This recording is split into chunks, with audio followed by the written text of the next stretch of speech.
Live tap academy के platform पर आप सभी का स्वागत है। लाइव टैप एकेडमी की ओर से जो आपको पेट स्पेशल में रोजाना वीडियो दी जा रही हैं, उन वीडियो में आज हम बात करेंगे भारतीय इतिहास से संबंधित आपके पेट में बौद्ध धर्म को लेकर कौन से प्रश्न आने वाले हैं। आने वाले प्रश्नों की ही चर्चा हम आज की वीडियो में करने वाले हैं। बौद्ध धर्म से संबंधित कौन से पेट स्पेशल के लिए बन रहे प्रश्न, तो आइए हम पढ़ते हैं। बौद्ध धर्म, बौद्ध धर्म, बौद्ध धर्म, बौद्ध धर्म। बौद्ध धर्म में सबसे पहले ये प्रश्न बनता है कि बौद्ध धर्म के संस्थापक कौन थे। बौद्ध धर्म की स्थापना किसने किया था?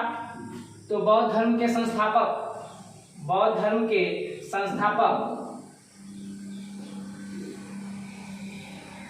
बौद्ध धर्म के संस्थापक कौन थे? गौतम बुद्ध, गौतम बुद्ध। गौतम बुद्ध जो बौद्ध धर्म के संस्थापक थे, इनको गौतम और बुद्ध क्यों कहा जाता है? वैसे इनके बचपन का नाम तो सिद्धार्थ था। बचपन का नाम, बचपन का नाम इनके क्या था? सिद्धार्थ था। लेकिन इनको गौतम बुद्ध क्यों कहा गया? तो कहा जाता है कि इनके जन्म के बाद इनकी माता माया देवी की क्या हो गई? मृत्यु हो गई। जब इनकी माता माया देवी की मृत्यु हो गई तो इनके पालन पोषण का काल इनकी सौतेली माता प्रजापति गौतमी ने किया था। इसी कारण इनका नाम क्या हो गया? गौतम हो गया। अब ये बुद्ध क्यों कहलाए? जब भगवान गौतम बुद्ध को ज्ञान प्राप्त हो गया, जब ज्ञान प्राप्त हो गया तो ज्ञान प्राप्ति के बाद क्या कहलाए? बुद्ध कहलाए। तो भगवान गौतम बुद्ध माता के, सौतेली माता के पालन पोषण के कारण और ज्ञान प्राप्ति के कारण ये क्या कहलाए? गौतम बुद्ध कहलाए। अब इसमें प्रश्न पूछा जाता है कि इनकी शिक्षाओं को लेकर इन्होंने किससे किससे अपनी शिक्षा प्राप्त की थी। तो इनके गुरु के नाम में सबसे पहले गुरु कौन थे? इनके गुरु जिसमें प्रथम गुरु की बात करते हैं तो प्रथम गुरु आलार कलाम। जो इनके प्रथम गुरु आलार कलाम जी थे, आलार कलाम जी भगवान गौतम बुद्ध को कहाँ मिले थे और भगवान गौतम बुद्ध जी ने आलार कलाम जी से कौन सी शिक्षा प्राप्त किया था? तो ये आलार कलाम जी भगवान गौतम बुद्ध को वैशाली में मिले। कहाँ मिले? वैशाली में मिले थे। और इस वैशाली में आलार कलाम जी से बुद्ध जी ने कौन सी शिक्षा ग्रहण किया? तो सांख्य दर्शन की, सांख्य दर्शन की शिक्षा ग्रहण किया था। सांख्य दर्शन की शिक्षा भगवान गौतम बुद्ध ने किससे लिया था? तो आलार कलाम जी से लिया था। और कहाँ लिया था? किस स्थान पर? वैशाली में लिया था। और वैशाली से ये प्रश्न पूछा जाता है कि बौद्ध संघ भिक्षुणी की स्थापना या बौद्ध संघ में जो भिक्षुणी की स्थापना किया गया था वह कहाँ किया गया था? तो वैशाली में किया गया था। और इस बौद्ध धर्म की प्रथम भिक्षुणी कौन थी? तो इनकी माता जो थी गौतमी थी, प्रजापति गौतमी प्रथम भिक्षुणी भी थी। और इसमें प्रश्न बनता है कि इनके दूसरे गुरु कौन थे? दूसरे गुरु कौन थे? दूसरे गुरु कौन थे? तो दूसरे गुरु रुद्रक,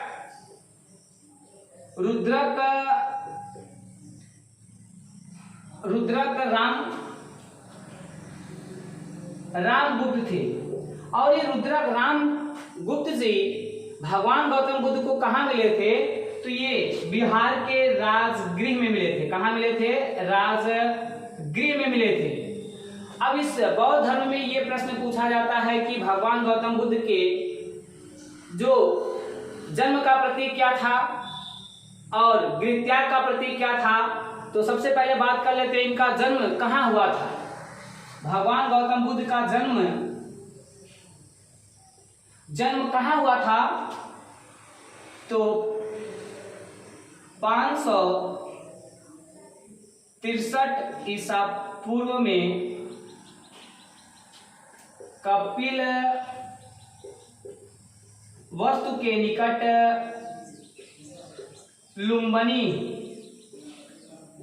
लुम्बिनी नामक स्थान पर हुआ था। यह प्रश्न बहुत इंपॉर्टेंट है कि लुम्बिनी नामक स्थान पर किसका जन्म हुआ था? तो भगवान गौतम बुद्ध का जन्म हुआ था। अब इनके जन्म से संबंधित प्रतीक पूछे जाते हैं कि कौन सा प्रतीक था इनके घटना का लेकर। तो ये इसमें पहले आता है घटना एवं प्रतीक चिन्ह। घटना और प्रतीक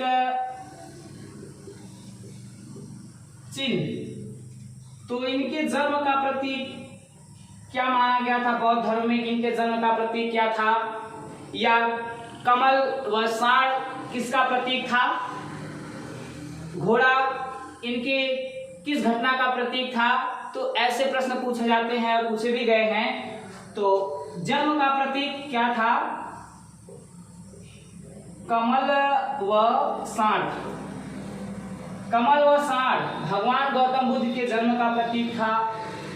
कमल व साढ़ भगवान गौतम बुद्ध के जन्म का प्रतीक था। यह प्रश्न भी पूछ लिया जाता है कि भगवान गौतम बुद्ध के जन्म का प्रतीक क्या था?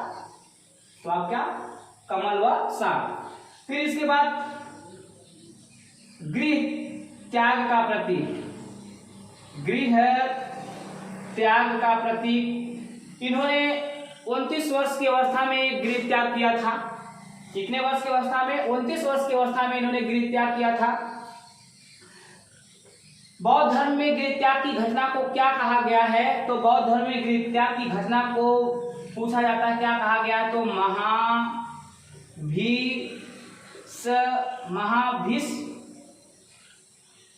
महाभिनिष्क्रमण कहा गया है। निष्क्रमण कहा गया है। महाभिनिष्क्रमण कहा गया। ये बहुत इंपॉर्टेंट प्रश्न बनता है कि बौद्ध धर्म में महाभिनिष्क्रमण का संबंध किससे है? तो महाभिनिष्क्रमण का संबंध गृह त्याग से।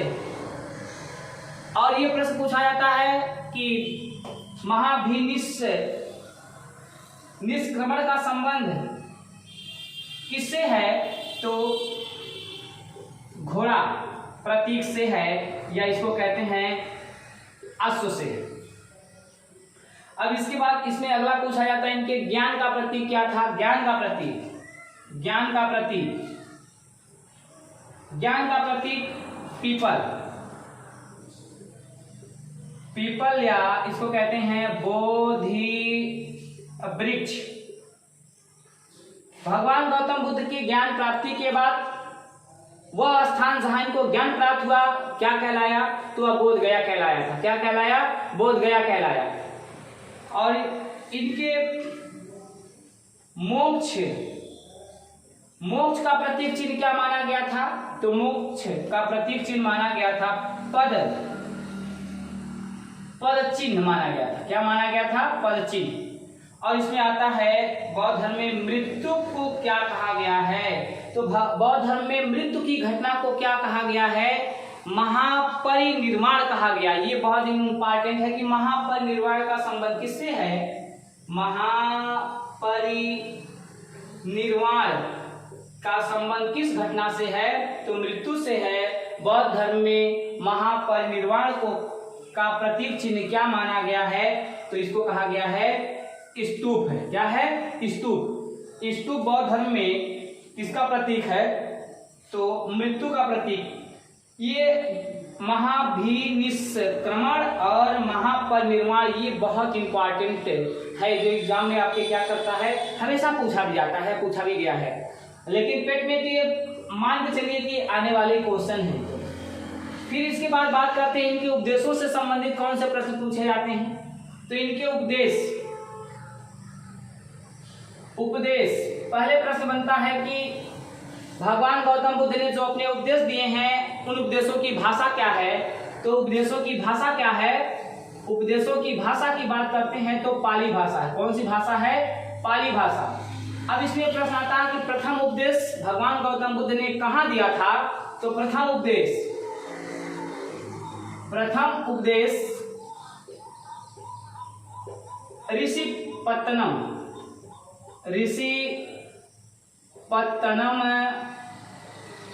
ऋषिपत्तनम सारनाथ में दिया था। सारनाथ वाराणसी में दिया था। और प्रथम उपदेश की घटना को भारतीय इतिहास में क्या कहा गया है या इतिहास में क्या कहा गया है, तो ऋषिपत्तनम में जो प्रथम उपदेश दिया है भगवान गौतम बुद्ध ने, इस घटना को, उपदेश की इस घटना को धर्म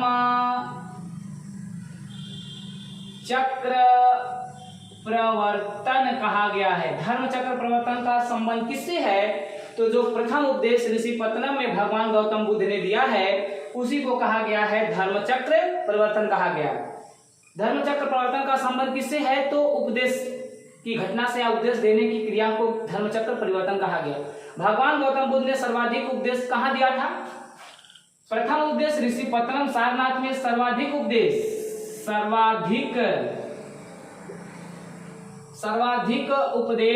कहाँ दिया था, तो सर्वाधिक उपदेश कौशल महाजनपद की राजधानी कहाँ थी, श्रावस्ती थी।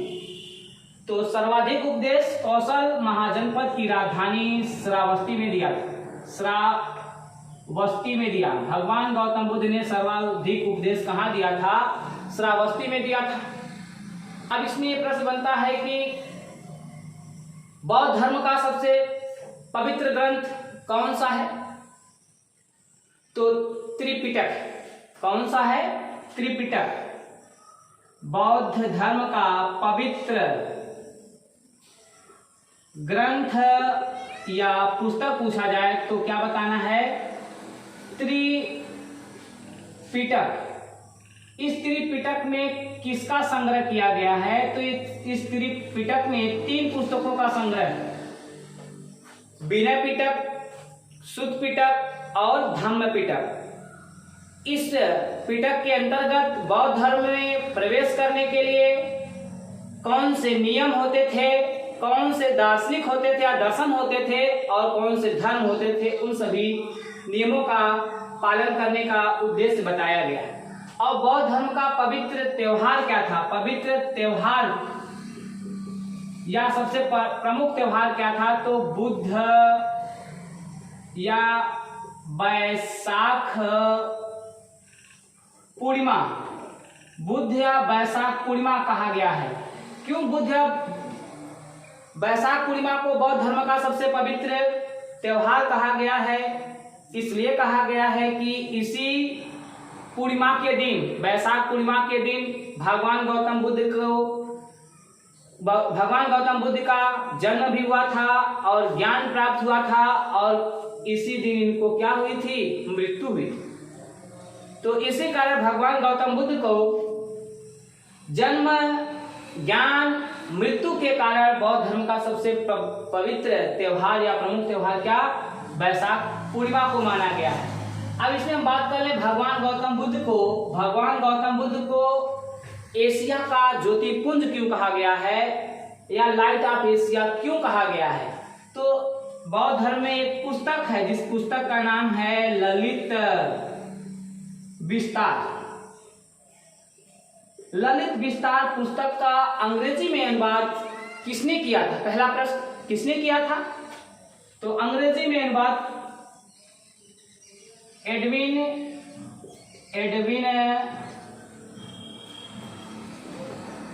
अर्नाल्ड ने किया था। एडविन अर्नाल्ड ने किया था और किस नाम से किया था, तो light of Asia, light of Asia.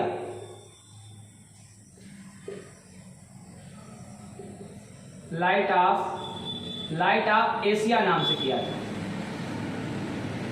जिसका मतलब होता है एशिया का ज्योतिपुंज। एशिया का ज्योतिपुंज।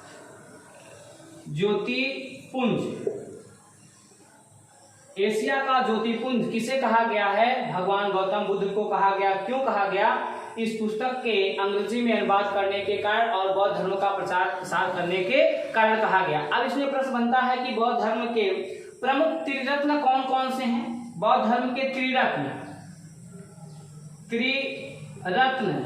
तो बौद्ध धर्म के त्रिरत्न में सम्यक ज्ञान,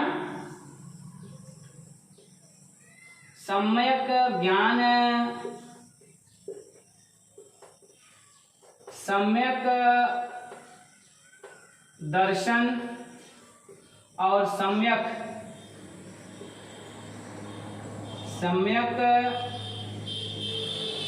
आचरण या चरित्र, ये जैन धर्म के 3 प्रमुख त्रिरत्न हैं।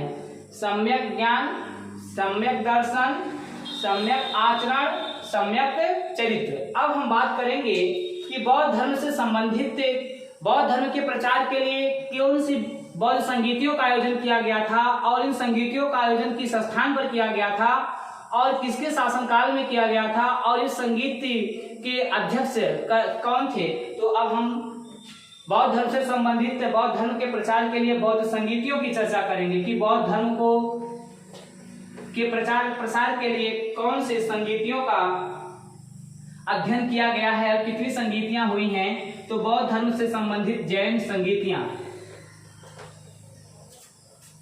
बौद्ध धर्म के प्रचार के लिए सम्राट अशोक ने अपने पुत्र महेंद्र और पुत्री संघमित्रा को कहां भेजा था? श्रीलंका भेजा था। अब बौद्ध संगीतियां, बौद्ध संगीतियां बौद्ध धर्म के प्रचार के लिए कुल कितनी बौद्ध संगीतियां हुई थी? 5 बौद्ध संगीतियां हुई थी, 5। अब ये कौन सा संगीत किसके शासनकाल में? हम इसको ट्रिक्स के माध्यम से पढ़ लें कि राज वैसा पाटली कुंडल कण जैसा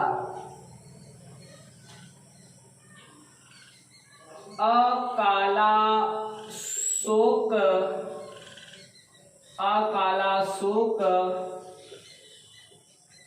कनिष्क हर्ष जैसा। राज वैसा पाटली कुंडल कण जैसा अकाला शोक कनिष्क हर्ष जैसा। अब बात करते हैं कि किस स्थान पर? तो प्रथम बौद्ध संगीत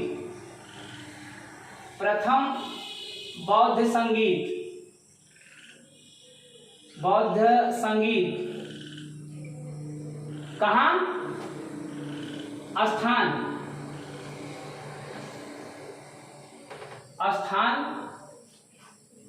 शासक और उसके अध्यक्ष।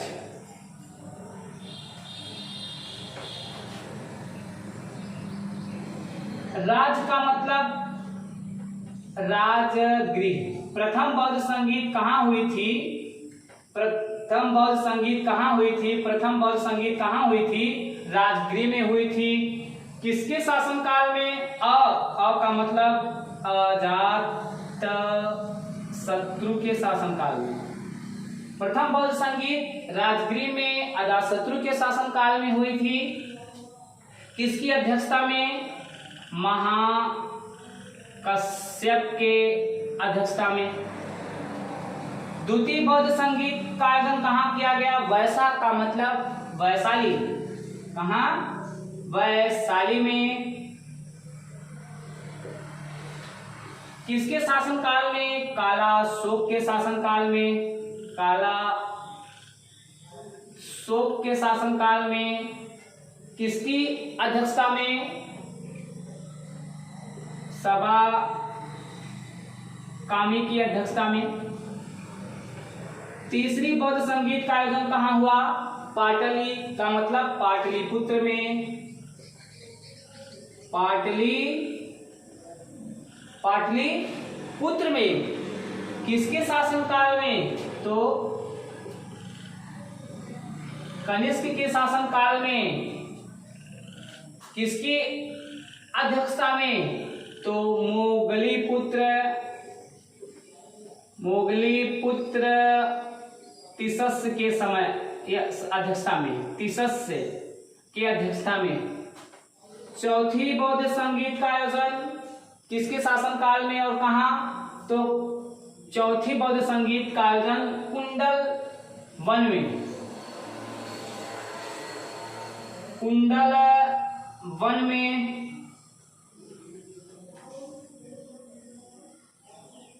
चौथी बौद्ध संगीत का आयोजन किसके शासनकाल में, तीसरी बौद्ध संगीत जो पाटलिपुत्र में हुई थी वह किसके शासनकाल में हुई थी? तीसरी बौद्ध संगीत किसके शासनकाल में हुई थी?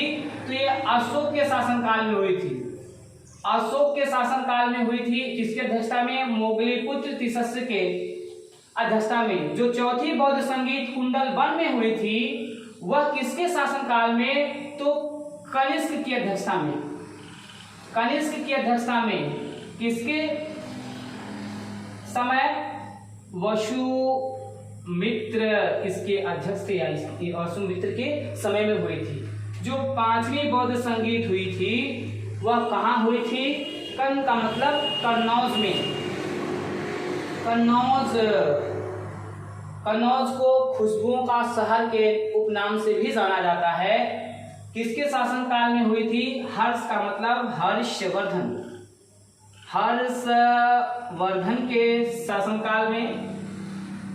और इसमें पूछा जाता है कि भगवान गौतम बुद्ध ने दुखों से मुक्ति के लिए और आत्मज्ञान की प्राप्ति के लिए जो अष्टपथ मार्ग बताया है या आस्तिक जो मार्ग बताया है वह आस्तिक मार्ग कौन कौन से आते हैं? तो भगवान गौतम बुद्ध के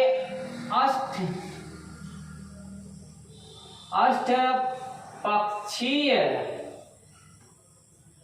पथ या इसको कहते हैं अष्ट मार्ग। ये जो 8 रास्ते बताए हैं कि दुखों से व्यक्ति को कैसे मुक्ति मिलती है या मुक्त होता है और आत्मज्ञान की क्या करता है? प्राप्ति करता है। तो इसके 8 मार्ग हैं। पहला है सम्यक दृष्टि, दूसरा है सम्यक संकल्प, तीसरा है सम्यक स्मृति, चौथा है सम्यक वाक्य, पांचवा है सम्यक कर्म, छठवां है सम्यक व्यायाम या प्रयास, सातवां है सम्यक आजीव, और जो 8वां और अंतिम है उसको कहते हैं सम्यक समाधि। क्या कहते हैं? सम्यक समाधि। ये बौद्ध धर्म में भगवान गौतम बुद्ध ने दुख से मुक्ति के लिए और आत्मज्ञान की प्राप्ति के लिए 8 मार्गों को बताते हैं कि सम्यक दृष्टि, सम्यक संकल्प, सम्यक स्मृति, सम्यक वाक्य, सम्यक कर्म, सम्यक व्यायाम या प्रयास से, सम्यक आजीव और सम्यक समाधि। ये ज्ञान प्राप्ति के और दुख से मुक्ति के 8 मार्ग उन्होंने भगवान गौतम बुद्ध ने क्या किया है? बताया है। अब हम बात कर लें कि भगवान गौतम बुद्ध की मृत्यु कहाँ हुई थी। तो भगवान गौतम बुद्ध की मृत्यु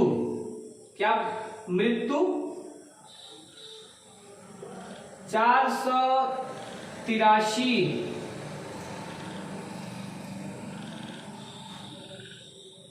ईसा पूर्व कुशीनगर या इसको कहते हैं कुशीनारा देवरिया जिले के उत्तर प्रदेश में हो गई। जब इनकी मृत्यु हो गई तो इनकी अंतिम संस्कार मल्लों ने किस नदी के किनारे कर दिया? हिरण्यवती नदी के किनारे इनका अंतिम संस्कार कर दिया गया। अब इसमें यह प्रश्न बनता है कि कौन सी बौद्ध संगीत में बौद्ध धर्म दो भागों में विभाजित हो गया? तो ये जो कुंडलवन में कनिष्क के समय में जो चौथी बौद्ध संगीत का आयोजन किया गया था, इस चौथी बौद्ध संगीत में बौद्ध धर्म दो भागों में बट गया। एक हीनयान शाखा और एक महायान शाखा। तो बौद्ध धर्म के महायान शाखा का प्रचार प्रसार करने के लिए कन्नौज में हर्षवर्धन ने पांचवी बौद्ध संगीत का क्या किया था? आयोजन किया था। पांचवी बौद्ध संगीत का क्या किया? आयोजन किया था। और ये राजगीर, वैशाली, पाटलिपुत्र तीनों कहाँ पड़ता है? तो बिहार में पड़ता है। ये तीनों स्थान कहाँ पड़ते हैं? बिहार में पड़ते हैं। और ये जो कुंडलवन कहाँ पड़ता है? तो ये जम्मू कश्मीर में पड़ता है। और ये कन्नौज कहाँ पड़ता है? यूपी में पड़ता है। तो आज की वीडियो में बौद्ध धर्म से संबंधित ये प्रश्न आपके पेट स्पेशल के लिए बनते हैं या बने हैं।